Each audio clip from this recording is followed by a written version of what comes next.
ஐயோ அப்பா! தமிழர்களை பார்த்தா நடிகர் ரோஜாவுக்கு பயமாக இருக்கிறதாம், நடுக்கமாக இருக்கிறதாம், கிடுகிடு கிடுகிடுன்னு நின்றுதான். நீ சேகர் ரெட்டியா என்ன? சேகர் பேர் என்னான்னு தெரியல, அமைச்சர். அவனை பார்த்து மனுவாடுன்னு சொன்னவ தானே? தமிழ்நாட்டில் யாராவது வேறு மாற்று மொழி பேசுகிறவங்க அடித்தாங்க, தாக்குனாங்க, கொடுமைப்படுத்துனாங்க, வீட்டோடு கொளுத்துனாங்கன்னு ஒரு வீடியோ ஆதாரம் காட்ட முடியுமா உன்னால்? எல்லோரும் சகோதர பாசத்தோடு பொழைச்சின்னுக்கிறோம். ஆந்திராவில் எங்களுக்கு பாதுகாப்பு இருக்கா? பக்கத்தில் இருக்கிற பெங்களூரில் எங்களுக்கு பாதுகாப்பு இருக்கா? இலங்கையில் எங்களுக்கு பாதுகாப்பு இருக்கா? சொல்லு. இந்தியாவில் எந்த மாநிலத்திலும் தமிழனுக்கு பாதுகாப்பு இருக்கா? எல்லா சுதந்திரமும் கொடுத்து இந்த நாட்டை ஆந்திராவில் அமைச்சராக இருக்க வேண்டியவெல்லாம் தமிழ்நாட்டில் அமைச்சராகிறான். ரெட்டிகாரு, நாயுடுகாரு, மனோலெல்லாம் இருக்கிறீங்க. நாங்கள் எதனா சொல்கிறோமா? ஒரு கேவலமான நோயால் பாதிக்கப்பட்ட அப்போ ஒரு பேட்டி எடுக்கிற ஒரு நிருபர் கேட்டான், இந்த நோய் எப்படி வந்துச்சு, இந்த காலகட்டத்தில் கேவலமான நோயாச்சே, இதுலேருந்து எப்படி மீண்டு வந்தீங்கன்னு கேட்டான். அப்போ வெக்கப்பட்டு தலை குனிஞ்சு, நீ கேடு கட்டு, என்னை பொம்பளை மாதிரி வளர்க்கல, ஆம்பளை மாதிரி வளர்த்தாங்கன்னு. ஆம்பளைங்களாம் ஊர் மாரி பொறிக்கிங்களா? நீ சொன்ன பேட்டி இருக்குது. கேடு கட்டவளே, கேவலமானவளே, இழிவாளவளே, ஈனப்பிறவியே, தமிழர்களை பார்த்தா உனக்கு பயமாக இருக்குது. ஆந்திராவுக்கே போக வேண்டியது தானே? அவன் வீட்டுக்காரனை செல்வமணி என்ன அவனை கூட்டின்னு போக வேண்டியது தானே? அந்த செல்வமணி யாராவது தமிழர்களை வச்சு படம் எடுத்தானா?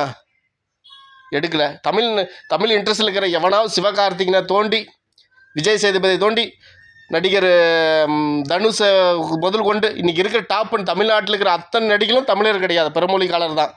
நாங்கள் கட்டுவட்டு வைக்கிறோம், பால் அபிஷேகம் பண்ணுறோம், இதானே பண்ணிகிட்ருக்கோம். உனக்கு எங்களை பார்த்தா பயமாக இருக்குது. கிடு நடுங்குது. கேடு கட்டவளை, கேவலமானவளை, இன துரோகி. நாங்கள் போட்ட சோத்தை சாப்பிட்டு, நாங்கள் போட்ட காசை வாங்கின்னு செல்வ செழிப்போடு வாழ்ந்துட்டு எங்களவே நீ கறிப்பூசுறியே. கேடு கட்டவளை. நீயும் எல்லாருமே இருந்தாங்க. கருணாநிதி எங்களுக்கு ஆப்பு வச்சான், வைகோ எங்களுக்கு ஆப்பு வச்சான், விஜயகாந்த் எங்களுக்கு ஆப்பு வச்சான். இப்போ இருக்கிற சிவகார்த்திகனை தொடங்கி மொத்த நடிகர்களும் எங்களை ஆப்பு வைக்கிறாங்க. நீ அதே தான் செய்வது. அது உங்கள் இனத்தின் அடிகாலம். உங்கள்கிட்ட அடி வாங்கி மெதிப்பட்டு சாவுவது தமிழர்கள் இனத்தின் அடிகாலம். இந்த தமிழர்கள் ஓர்மைப்படவே மாட்டான். என்றைக்குமே இந்த கேடு கட்டவனும் ஓர்மைப்பட மாட்டான். தமிழை யாருன்னு தமிழருக்கே தெரியல. திராவிடன்னு சொல்லி திரும்புகிறான். இந்த நாய்ங்க என்றைக்கு திறந்த போகுது? உனக்கு தமிழர்களை பார்த்தா பயம், அப்படியே பயம். பாப்பா அப்படியே 18 வயசு பாப்பா.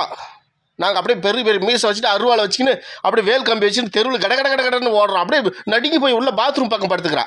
அடா கேடு கட்ட நாயே, ஈன பிறவியே. எங்களை பார்த்தா பயமாக இருக்கு உனக்கு? சீமானை பார்த்தா உனக்கு அவ்வளோ பயமாக இருக்கா? சீமான் தமிழ் தேசியம் பேசுகிறானா? திராவிட தேசியம் பேசுனா உனக்கு குழுன்னு இருக்குல்ல? பேசுவான். தமிழ் தேசியம் பேசிட்டு திராவிட தேசமும் பேச வருவான். செருப்பை கட்டின்னு வருவான். கேடுகட்ட இன கூட்டமை, இன கேவலமானவர்களே.